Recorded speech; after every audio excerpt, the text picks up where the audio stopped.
చాలామంది నన్ను అడిగారు, ఈ టెర్రస్ పైన ఈ అరుగు ఎందుకు కట్టించావు అని అడిగారు. అది మా చుట్టాలు అడిగారు, మా ఫ్రెండ్స్ అడిగారు, మా ఇంట్లో వాళ్ళు గిట్ట అడిగారు. కానీ ఎవ్వరికి ఈ సీక్రెట్ ఎవ్వరికి చెప్పలేదు. మీకే చెప్తున్నాను.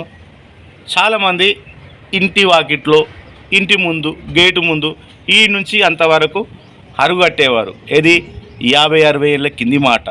మన తాతలే కానీ, మన నాయనమ్మలే కానీ, మన అమ్మలే కానీ, మనమే కానీ కూర్చొని మాట్లాడుకునే వాళ్ళం ఆ టైంలో. కానీ ఇక్కడ ఈ అరుగు ఎందుకు కట్టించానో ఇప్పుడు చెప్తాను. ఏం లేదండి, ఇవాళ రేపు భార్యలతో మనం ఏగలేకపోతున్నాము.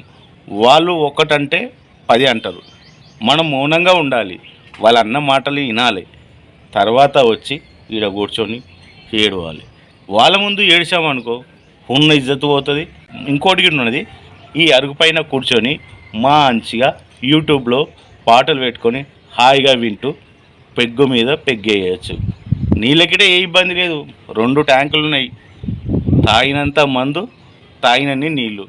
మందు ఎక్కువైందనుకో ఈ నుంచి ఆడికి పడుకోవచ్చు. మనదే కదండి, మన అరుగే కదా. అందుకే ఈ అరుగు కట్టించాను. మీరు కూడా కట్టించుకోండి ఇలాంటి అరుగే. కొంచెం కలర్ అక్కడిక్కడ ఉన్నా పర్లేదు, కానీ ఇలాంటివి కట్టించుకుంటే చాలా ఉపయోగం. ఏమంటారు? Thank you. జై హింద్.